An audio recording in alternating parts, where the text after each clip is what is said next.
Hello, guys. Today's today's today's episode review. Yeah. Guys, I'm totally sick. I'm totally sick. Yeah, I'm sick. Totally. Today's episode review. Click. I'm just gonna get straight into it. No explanation. Quick little thing. What's Click? It's a parody of the movie Click from one of R.L. Stine's Tales to Give You Goosebumps books, and it's just a parody of the movie Click. They made it into an episode. So there's your explanation what the hell Click is. It's just a parody. It was a book. It was a short story in one of R.L. Stine's books, Tales to Give You Goosebumps series, and then episode. It was made right after, because an old story was made. It's The House from No Return. They changed it to Scary House on DVD. I'm just going by their DVD names. It's also called Scary House on Netflix. I personally like to call it The House of No Return, but they don't call it that for some reason. Anyways, let's get started. So Click begins with our main character, not exactly our hero, because he's not the brightest boy. It's not that he's dumb, he's just crazy. He comes home and he gets his package. No, Patrick. I think Patrick said he was like Thursday last week. Idiot. Sorry guys. This broke down a little bit. And yeah, brings his package in and he tries it on everything in his house. What is it? It's a remote. A universal remote, to be exact, sold to him by Armchair Electronics. He uses it on the stereo, the TV, it all works. Then his sister, annoying sister, comes in to tap dance. I can't tell which is more annoying, him or his sister. I really can't tell. His sister comes in to tap dance. She's apparently really annoying. I'm like, just deal with it, man. But I guess, then again, the dog's barking could layer up on that and be really annoying, so I kind of feel him there, I guess. I mean, would you ever listen to tap dancing or dog barking? I want to hear tap dancing for the rest of my life. Not dog barking. Oh, God, no. Sorry, guys. And then, so he gets so annoyed. He keeps turning up the volume. He can still hear her. She's going louder, and she's getting angrier. So for some reason, he aims the remote at her and pauses it. Like, oh, stupid idiot. Oh. For some reason, he does. I don't know why he even decided to do that in the first place, because he should have known it wouldn't have done anything. But guess what it does? It actually does something. It pauses her and the dog. He's confused, and then whoop-de-doo, an ad pops up on the TV, and the TV is now off. And that's kind of creepy. Imagine you're butt naked in your bedroom, and the TV turns on. You probably can see him for all I know. And then he's just like, nice butt, man. Oh, get away. That would be so nasty. Like, I know I have a fear of TVs. Hey, stop looking at me. Stop. Turn this thing off. There you go, guys. That light was my TV, actually, legit. I'm gonna turn it back on. There we go. Anyways. Yeah, the ad pops up and tells him that he should use his remote wisely. He doesn't do that. He really doesn't do that, guys. Spoiler, he doesn't. Yeah, he tries to unpause his sister. It works. And then that night, in this room with his remote, he's like, does this work on everything? So he tries it on his goldfish, or whatever you want to call them. Yeah, they change colors. He can change their colors. I'm assuming he's using the volume button. Volume is like a something for colors. I learned a little bit about art. I don't take art. I just know some about art. Volume is, in sound, it's how loud it is. In art, it's how much. And in math, it's actually how much too. The volume, what is 8 plus 8? The volume is 16, I guess. Something like that. Sorry guys, a little math lesson. Oh yeah, so his goldfish change. Yeah, pretty cool. So this remote could do anything. Brings it to school the next day. show off to his friend, of course. And yeah, he's like, I don't want to be friends with a crazy person. He's like, oh, just watch this. So he goes up to his old childhood bully. You know, it wasn't a childhood bully. I don't know why I said childhood bully. But yeah, he goes up to a bully that bullied him in the past. And yeah, he drops the kid. He's like, what do you want, punk? And then he switches the channels on him. What the how do you do that? I don't know how he does it. I'm trying to figure it out. Because it's a universal remote. Anyways, he switches the channels and now he turns into like a few people. But I'm gonna only note the bunny. It's hilarious. Please watch the episode. The bunny part is funny. You say Homer's a bully? And they actually say it. It's one of those kids show bunnies like Elmo. Can you sell big song? I'm betting you will shut. Okay, anyways. What does he do next? I'm tired, guys. He goes home that night, gets an email from Armchair Electronics, the company who sold him the remote. And yeah. They're like, you better use this wisely. Because somehow they know what he's doing. Like, are they stalking him? They know he's not using it wisely. And they know he's not using it maturely. But he doesn't take it. He's like, screw you. So he goes to school the next day. And they have a pop quiz. So he pauses time. And his friend is like, you shouldn't do this. He pauses time. And I want to know, how did his friend just not get paused? He pauses the whole class, but his friend does not get paused. Like, that's kind of ironic. I don't know. But he tells to steal the answers. He's like, I feel an A+ coming on. Like, shit. I want to punch him. Oh, what the fuck? Who said that? That's really sus, guys. Anyways. So yeah, he steals the answers. Little turd. So yeah, he probably got an A+. And then the next day, well, later that night, again, no, not a package, no.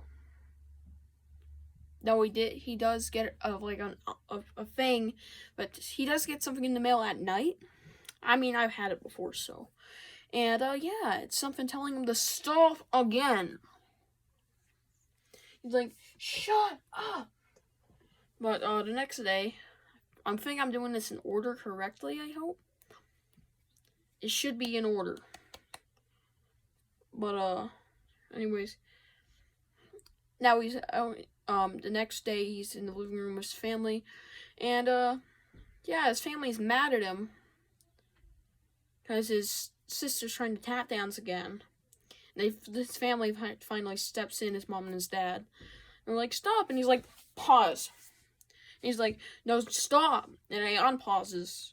Or does he? No, it doesn't work. They're paused. Like, pause. They will not move. They're like the masters at the pause challenge. No one likes that challenge anymore. It's so dumb. Sorry, guys.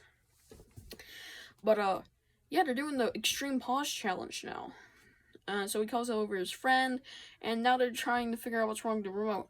So, they go to the company where they are in the town. And it's just like a creepy old building. And they're going to ask him. But, of course, no one responds. So they're going to go in. So they decide to open the remote and fix it. Like, don't do that.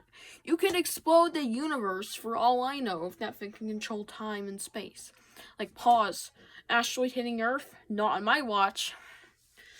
Yeah, that's basically what it does. Oh, I caught it, guys. Screw you, Slappy. Screw you. You. Anyways, guys. So, oddly enough, there's a piece that's very, very, very sus. It's not Among Us. It just fits in there perfectly. You know, in that little pocket with outlined with probably some weird paint.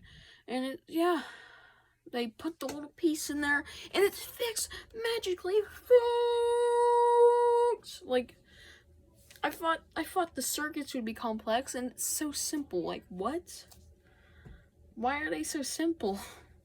They look simple looking, simpler than anything I've ever seen. Because I've broken remotes open. Oh, they're not simple. They're not simple. Not that simple. For a universal remote, it's kind of sus, not gonna lie. But who am I to judge? So yeah, they try it. It doesn't work. Oh, well, shit. We gotta slam it a few times. It works then. It actually works. So, yeah. It works. His family's in pause. He apologizes to them. They don't even realize they're paused. No one knows that they were paused or changed. Except for this bully, because they just changed the channel. He's still in consciousness. His family did, but it felt like 1 second and they didn't even know what happened. It's like they blinked. And all of a sudden it was like a different time. So yeah. His friend goes home, and then again. Oh, why did I just say that? Oh, what?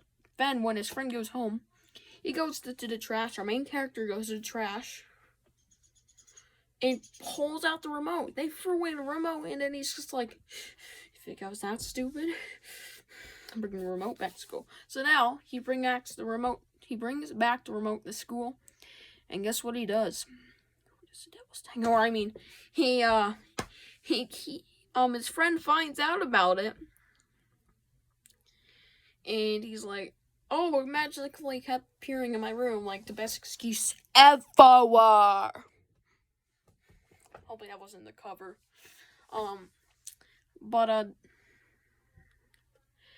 Yeah, they have a little fight. Yeah, fight scene, like a fight scene. Oh yeah. So he uses the remote to push him into the locker. He's like, "Don't mess with me." It's like a gun, and he puts it in his hoister.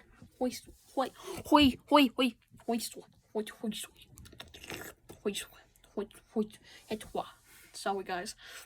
And then he just leaves. He's like walking to class, and then the phone rings. For some reason, he picks up, like, maybe just leave it. It's okay. Picks it up, and it's whoop-de-doo. It's Armchair Electronics saying, "Use it wise, fucking wait." He's like, "Get out of here!" Oh, puts the phone back. Then his friend just jumps on him. Now they have another fight. The final fight. Remote doesn't work anymore. Oh no. Each person all the buttons. He's pressing reset would turn him into nothing. He would be a baby or something. He would still have that cord thing. It would be going through the school to his mom at home probably. Or imagine she's on the fucking drive. He's like, "Oh." Reset. Just imagine. Or he just appears in the storm stomach. Like, "Oh, Mommy, I went out. Let me out, Mommy." Hopefully that isn't the cover. This is some weird crap. You guys shouldn't be watching this. This is kind of weird. And since the remote doesn't work, there's obviously something wrong. And bam, he's in a different dimension. It's pitch black. And the guy from the commercial who owns Armchair Electronics pops up and says, "I hope you enjoyed your thing. Remember, use it wisely." And he's like, "No, I need batteries. Give me some batteries." And it just ends there. So yeah, dark ending, I guess. Maybe. A very fine episode. Acting, actually some of the best acting I've seen for a Goosebumps episode in that season, to be exact. The acting is a 10 out of 10. Special effects, there actually weren't many besides the changing of colors of the goldfish and the rewind. So yeah, he uses it to his advantage a lot. There's a few moments I left out there where he like rewinded the bike going by, delivering newsletters. He rewinded a guy mowing his lawn. But special effects for pausing, it was terrible. It was very blurry. But so I'll give the special effects a 8 out of 10 for the ones we did get. 8.5 out of 10. And total feelings about this episode, I'm gonna give it a 9. I'm gonna give it an 8. I'm gonna give it an 8 out of 10, guys. I'll give it an 8. It's actually really good. It's actually a pretty interesting episode. Okay, guys, I hope you guys enjoyed this little episode review, and I'll be back later today with more episode reviews. Like, I'm watching Goosebumps. I'm binge watching the whole day as my final day of break. So, I'm gonna get back to binging, and I'll see you guys later with another episode review. Hopefully, I might not do any more. See you guys in the next one.